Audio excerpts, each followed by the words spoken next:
Hello and welcome. I'm Catherine Banwell, your host for today. Today's program is about how to live and thrive with an MPN. We're going to discuss MPN treatment goals and how you can play an active role in your care. Before we get into the discussion, please remember that this program is not a substitute for seeking medical advice. Please refer to your healthcare team about what might be best for you. All right, let's meet our guest. Joining me today is Dr. Abdulraheem Yacoub. Welcome, Dr. Yacoub. Would you please introduce yourself? Hello, Catherine, and thank you very much for inviting me to participate in this very important and near and dear topic to my heart and to everything I do every day. I'm a hematologist-oncologist at the University of Kansas.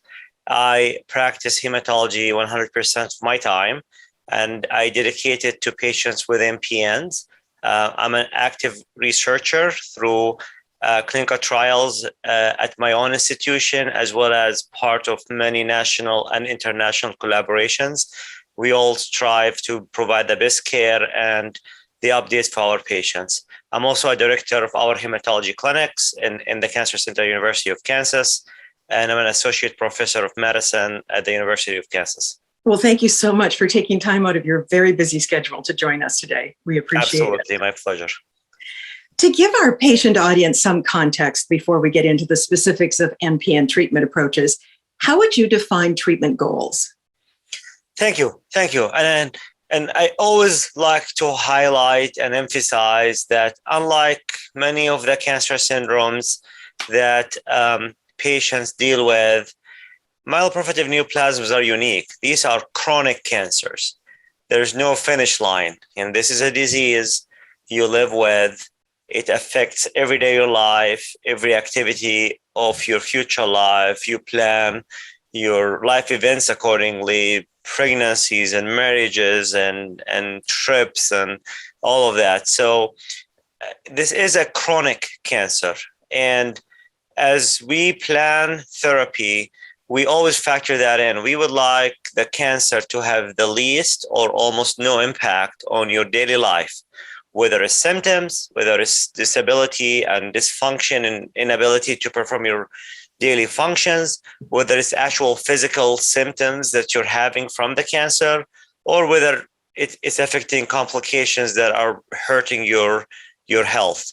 So we would like to focus on all of these, the medical aspect as well as the impact of the disease to everyday symptoms. This is a unique feature of these cancers, and it doesn't really exist much in other diseases. That's helpful to understand as we move through today's program. And we're going to cover the three classic MPNs: Polycythemia Vera, essential thrombocythemia, and myelofibrosis. So for the person who has one of these conditions, can you help us understand the treatment approaches for each? Let's start with essential thrombocythemia or ET. Excellent. So I'm going to start with some general concepts. So as we approach our patients, we would like to get a good assessment of the disease burden to their lives.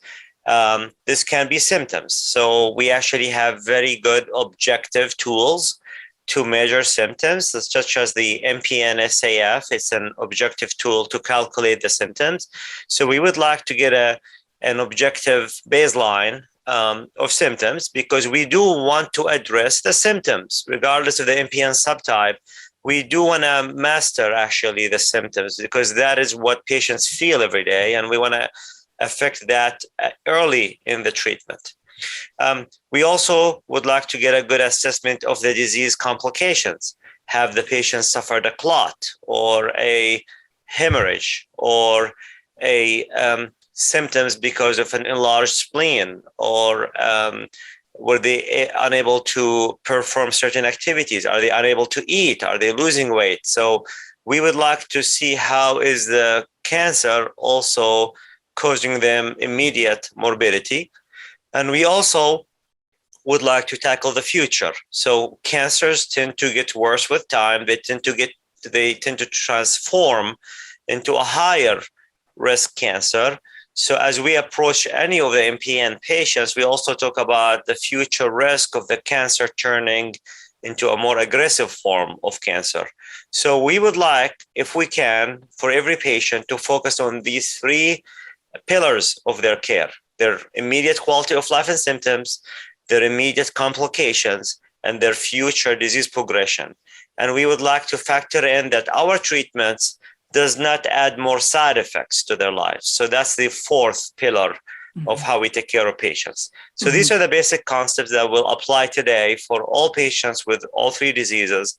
Some patients will have more emphasis on one or the other, but this is something in our mind as doctors who treat MPN patients, we try to balance all these three pillars for every patient. So let's talk about essential thrombocythemia. This is among the other MPNs, the cancer with the lowest risk. Patients with essential thrombocythemia can have clots and can have bleedings. And they also often have symptoms because of their cancer, but they also enjoy a long life expectancy that is almost indifferent from patients who don't have cancer, provided they get good care. So our emphasis is on focusing that their life quality is not touched by their cancer, and focusing on treating patients with symptoms to ameliorate the symptoms and allowing them to have a decent and good quality of life. At the same time, we would like to reduce the risk of clotting and bleeding, and we have tools and medicines that are very effective at doing that. So in select patients who we define as high risk, and now there is a more clear definition of that. So high-risk patients are patients who are over age 60 and have a JAK2 mutation, or patients who have already had a clot. That is not the majority of ET patients, actually. The majority are not high risk, and those patients might not require therapy to reduce their platelet counts. But for high-risk patients, we have tools to help them. So hydroxyurea is the most commonly used medicine in this setting. The goal of hydroxyurea is to reduce the platelet count, and we'd like to keep it under 400, sometimes under 600 in different circumstances. And that will reduce the risk of clotting and bleeding for our patients. The other option, which I also feel passionate about, is interferon. Interferons are drugs that we've used for decades. They're very effective. They're safe in the right hands. And they do have advantages over hydroxyurea in terms of long-term safety. These are medications we can give to young patients, we can give to pregnant patients, we can give for long-term without concerns of toxicity. And also, they have a higher ceiling. Patients with interferon can achieve a disease control that we cannot achieve with hydroxyurea. And this will be beneficial long-term treating those patients. So and then aspirin therapy is always something we would like to include in this regimen. I was going to ask you about that. So aspirin is still being used as a treatment? Absolutely. So the standard of care is to use aspirin. Usually one baby aspirin once a day, preferably in the morning, is what we recommend. And that is that's probably all the aspirin they need. We do not want them to take more than that either. Yeah. And you mentioned using interferons for ET. Is that's something that you would also use for polycythemia vera, yes? Absolutely. So the same principles will apply to polycythemia vera. We would like to treat the higher risk patients more aggressively. Hydroxyurea and interferon are also the first-line therapies in these patients. The good news in 2022 is that we actually finally have an FDA-approved interferon for our patients. Finally, after 50 years of using interferon, now we have an FDA approval. So the new interferon, Ropic interferon alpha 2B, it is a medication that was studied and prospectively in Europe, and it has been approved and in clinical use in Europe under the brand name Besremi. And this year, it was approved in the US for patients with polycythemia vera, which is a great achievement for the medical field and a great tool to help our patients. We have used other brands off-label in the past, but now it's glad now to get this confirmation from the FDA that this is a standard of care for all patients. And then beyond that, ruxolitinib or Jakafi is also approved as a second line option in patients who have had a hydroxyurea as their first line. So these are the medicines we use for polycythemia vera. We also use therapeutic phlebotomy. And the goal in high-risk polycythemia vera, and actually in all patients with polycythemia vera, is to reduce their hematocrit. And we want it under 45% every day of the year. And we use the tools that we just discussed, phlebotomy and medicines, to achieve that, in addition to aspirin. So that's how PV is more unique than ET. Yes. And since myelofibrosis is a progressive condition, I imagine it's more difficult to manage. So what else is available for patients with myelofibrosis? Correct. So myelofibrosis is the higher end of the spectrum of cancers. It is a cancer that is associated with much higher symptom burden and impact on daily life. It is also associated with low blood counts, and some patients will require transfusions. It's a major morbidity to our patients. And in addition, it's a cancer that is associated with shortened life. So patients with myelofibrosis will not live as long as their health would have allowed them. And some of them will live actually a much shorter life than they want or deserve. So myelofibrosis treatment requires a lot more considerations. So for patients who are in good health, who have a cancer that is more aggressive, that would be imminently impacting their longevity, we started a discussion about a curative role of allogeneic stem cell transplantation very early in their course, because bone marrow transplantation can be curative, and those patients can live a long life after a successful transplant. So this is a treatment modality that should be brought up very early for patients with higher risk myelofibrosis. There are approved JAK inhibitors, ruxolitinib and fedratinib. And we know that ruxolitinib, which has been approved for over 10 years, can improve symptoms, can improve the spleen volume, can actually prolong lives for patients on it, and also makes the transplant more successful. So we should be offering that to the appropriate patients also early in their diagnosis, in a strategy where, in addition to that, we get them to a transplant. Fedratinib is approved in that setting, and we are very optimistic that by the end of this calendar year, we will have 2 other JAK inhibitors approved. So we look forward to those 2 drugs, momelotinib and pacritinib, for patients with special disease features. And hopefully by the end of this year, we will have a list of JAK inhibitors that we can choose from, which is a great news for our patients. Oh, so exciting. Yes, absolutely. As with most conditions, all patients are different, of course, and what might work for one person might not be appropriate for another. So how do you choose which treatment is right for a patient? Excellent. So, and that's actually the heart of what we define as the art of practicing medicine, and being patient-centric and focused.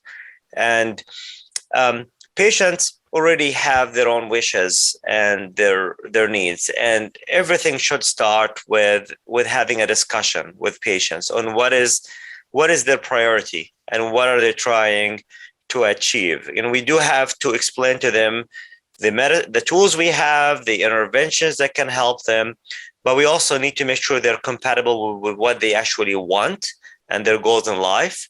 And sometimes what we doctors want is not exactly what the patients want. So we always have to remind ourselves that patients are the drivers of their care, and they have the absolute right to be informed and to make informed decisions based on the options we advise them about.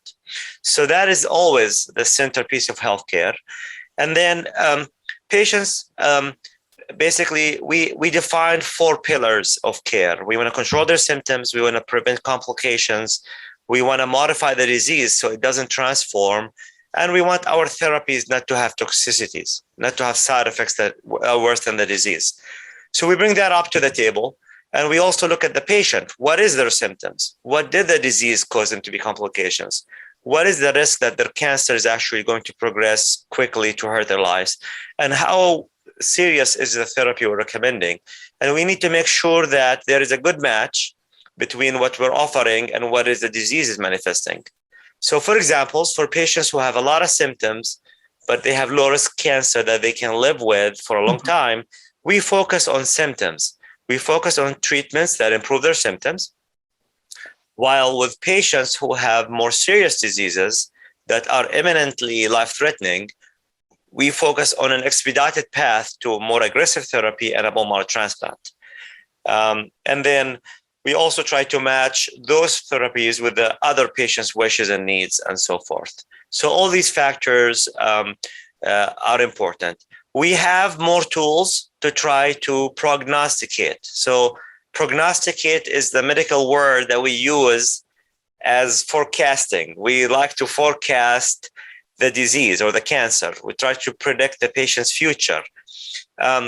Fortunately, we actually have good tools to prognosticate now. We have models or calculators that factor in patients' features, their symptoms, their age, their blood counts, their bone marrow findings, and their DNA mutations. And it gives us a score, a risk score that can correlate with their life expectancy or their outcomes. And we use those tools to guide us. So there's actually a tool we use to help patients reach that decision. It's an objective tool to decide how serious is this disease and how seriously we should tackle it. It's very applicable for patients with myelofibrosis, more so than the other lower risk cancers. Mm-hmm. What about comorbidities? How do they fit into the treatment plan? Very important. So again, it also goes back to finding the balance between how serious is the disease, how serious is the treatment, and how will the patient's general health tolerate and factor in the choices patients make accordingly. In myeloproliferative neoplasms do happen in a broad range of ages. And we have children, minors with MPNs, and we have elderly patients with MPNs, and it's a continuous spectrum. And each individual patient will have their own health concerns and their own health comorbidities and their own wishes. And we always have to make sure that we match our therapies, the disease seriousness, and the patient's wishes, which is also stemming from their own other health battles too. We cannot turn a blind eye to the other health issues going on. That plays a major factor as we choose to discuss about marrow transplantation with patients, because that's when the medical comorbidities are often the first barrier to go through. Are there specific biomarkers that may affect prognosis or treatment?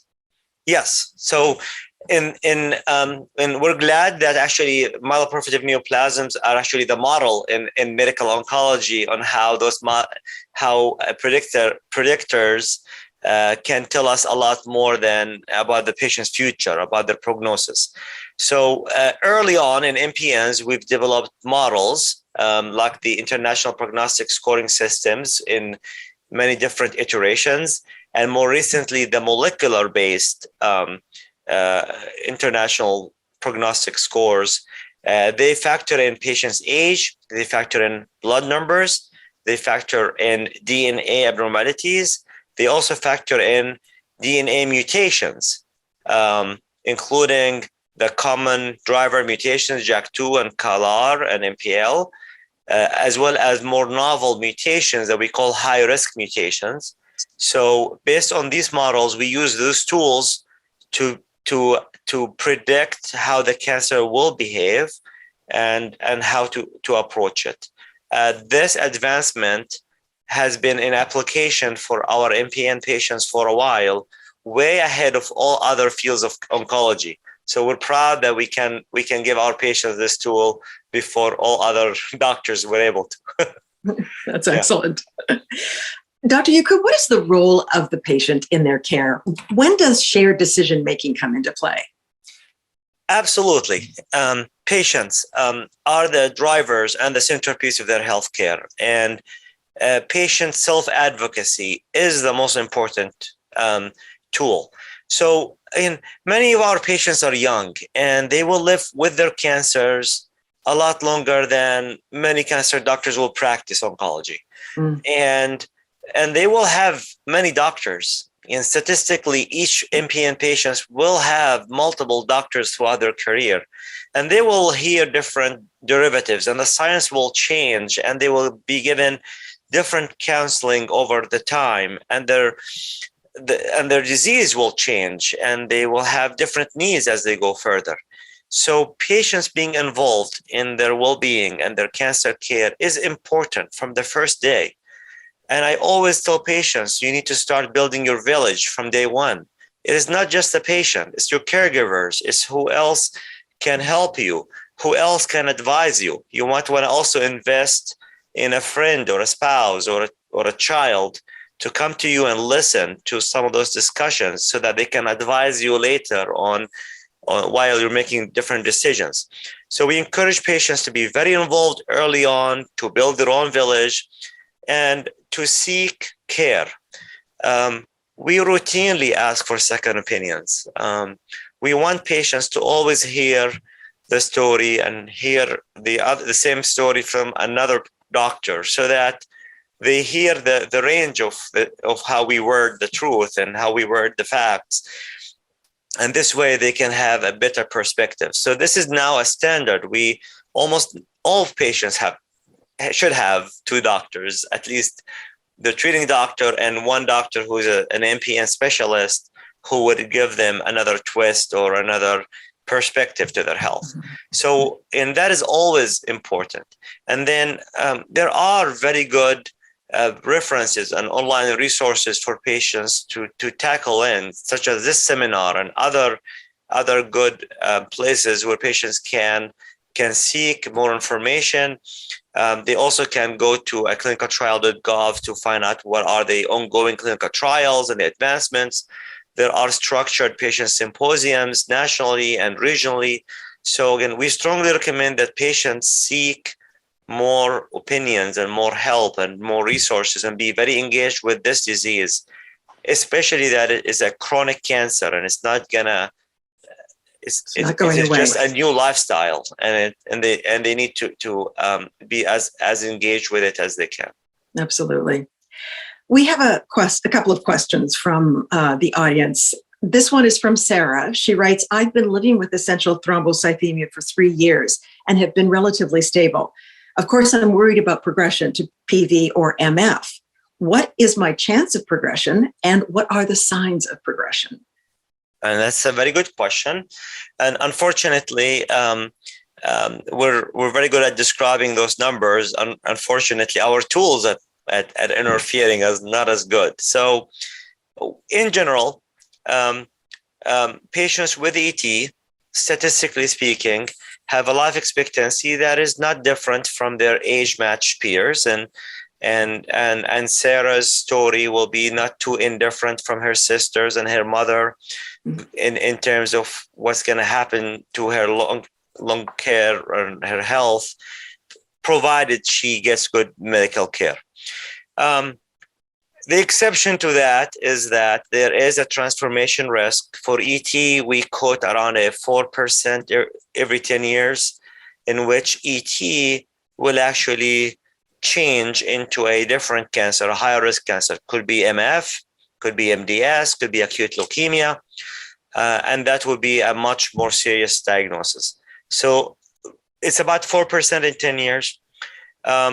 We do have, or we extrapolate some of the data from other cancers. So certain mutations are more favorable, certain mutations are more risky, and we try to forecast that, but it's really hard to predict that since it's such a long journey with disease. The first symptoms or the findings when patients start suspecting that their disease has changed is that the pattern of symptoms that they have are different. They often become worse.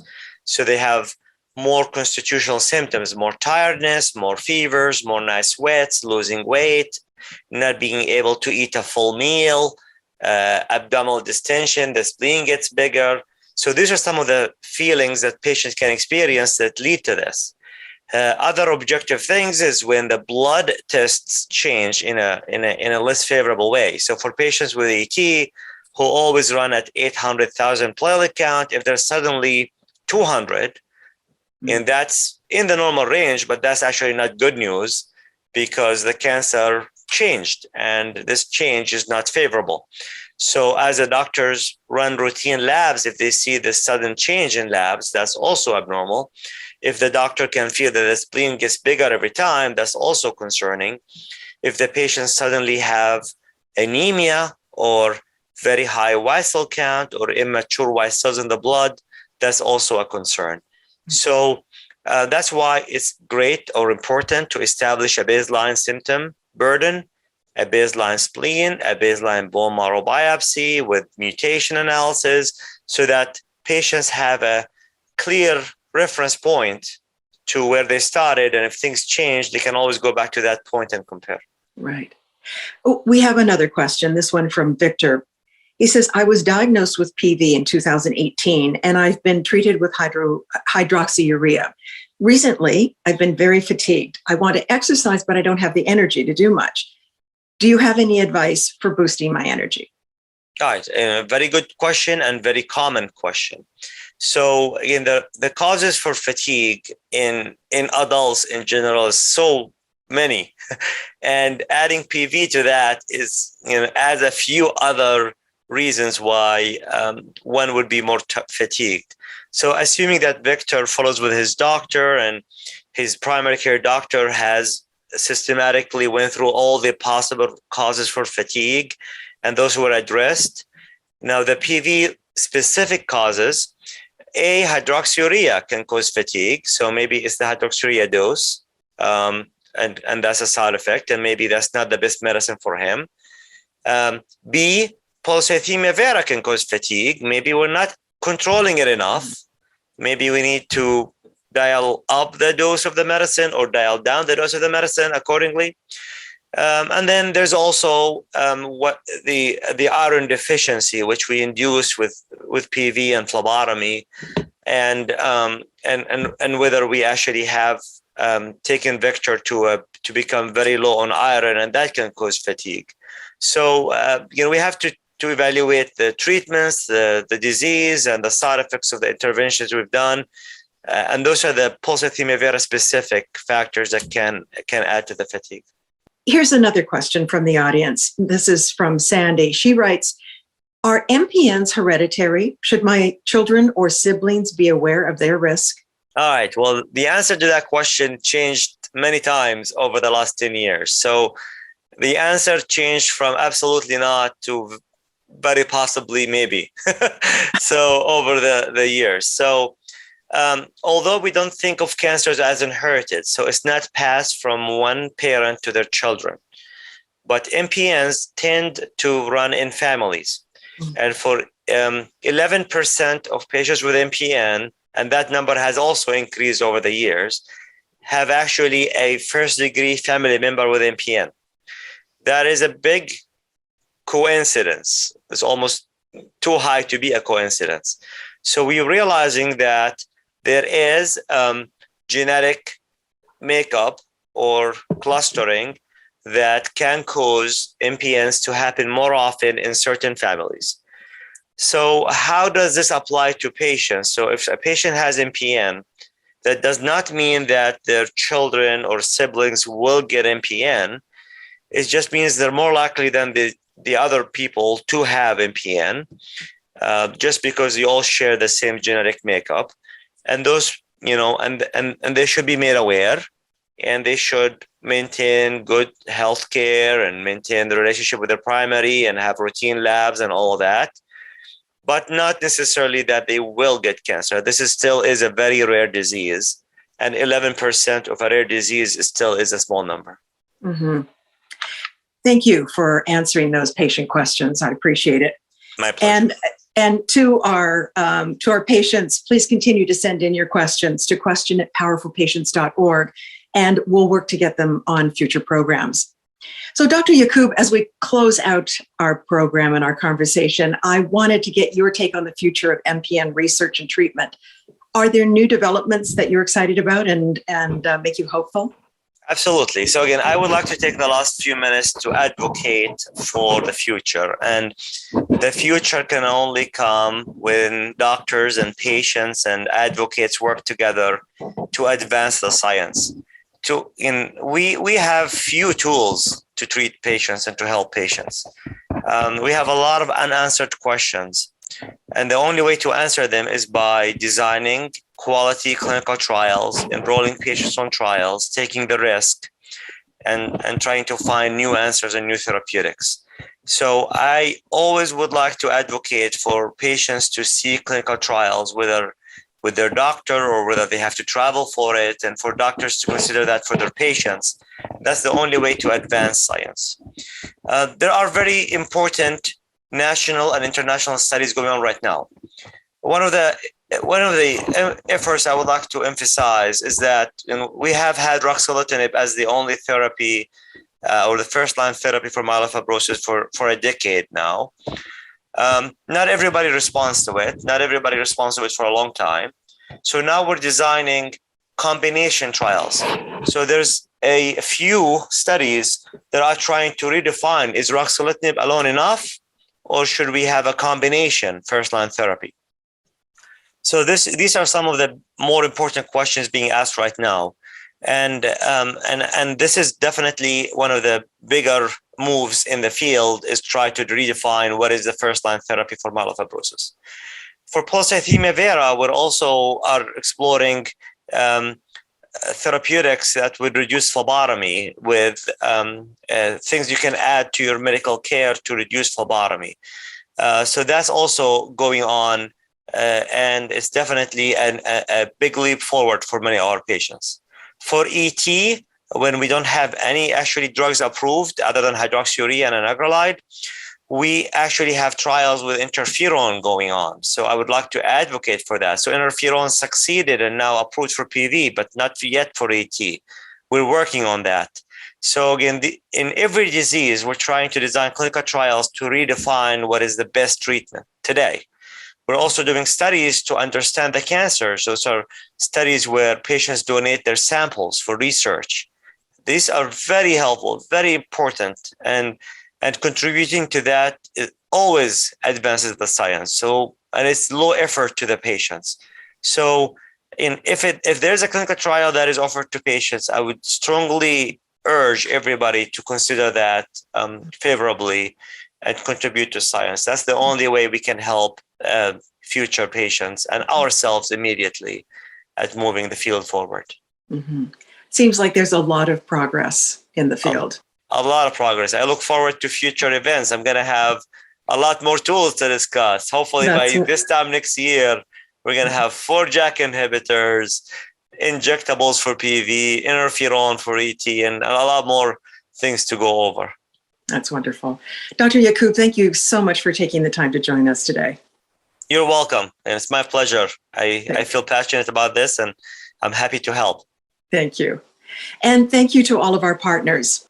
To learn more about MPNs and to access tools to help you become a proactive patient, visit powerfulpatients.org. I'm Catherine Banwell. Thanks for being with us today.